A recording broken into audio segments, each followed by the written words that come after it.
Hello, my good friends. Let's watch this video of Charlie Kirk debate on abortion. May his soul rest in peace.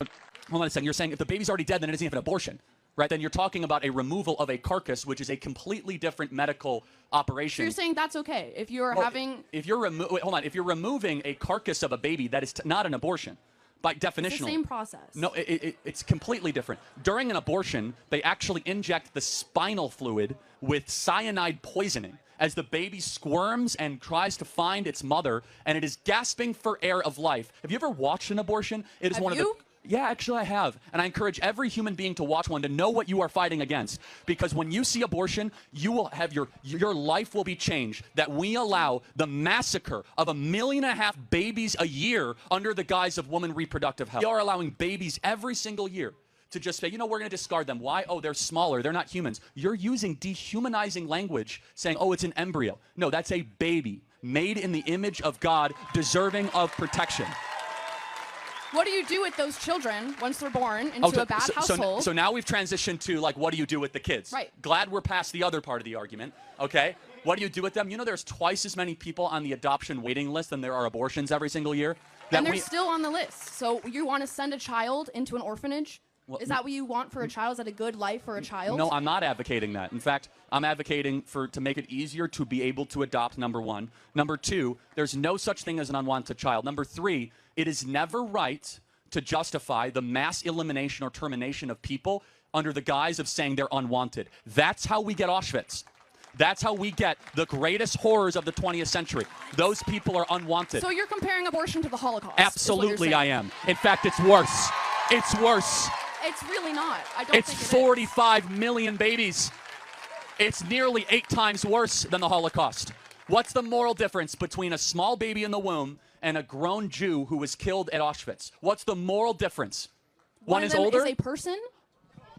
What species is the baby in the womb? It's a human, but therefore they should have human rights. No. They should have human rights. I do not agree. Oh, so small humans, no human rights. Grown humans, human rights. It's not a small human. It's an embryo. You just said it was a human species. It's not a living human child. Wait, it's not a what? It's not a child. But it's not a living child. It has a heartbeat. It has brain waves. That does not make it a child. But tell me when it becomes a child then. When it, I already told you, when it is born. Again, so under every other objective definition, you see guys how quickly the pro-abortion arguments fall apart with just the slightest questioning? But our position is one rooted not in feelings, not in personal autonomy, but one in biological consistency and reality.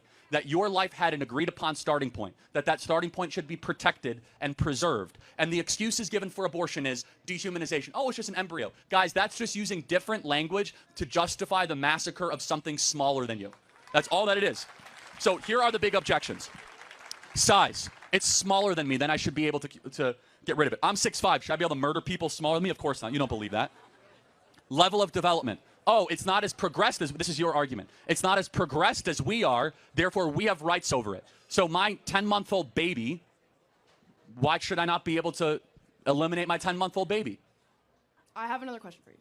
On the line of this, you will never be able to have an abortion, right? You will never be able to have an abortion. You will not, okay? That's a fact. Everyone knows that, okay? I'm not debating that at all. Okay, make it quick. You can tell the audiences. Yeah, but go. Yeah. If I were to be pregnant right now and forced to have a baby, that would ruin my life. This is an important question. Hold on. Time out. So rape and incest are less than 0.5% of all abortions. I'm not talking about that. I'm talking if I just happen to be pregnant. Oh, hold on. You don't happen to get pregnant. It's not like getting COVID. I know how it works. I know how it works. You don't get the flu. I know. How about this? You take responsibility for your orgasms and stop eliminating people smaller than you.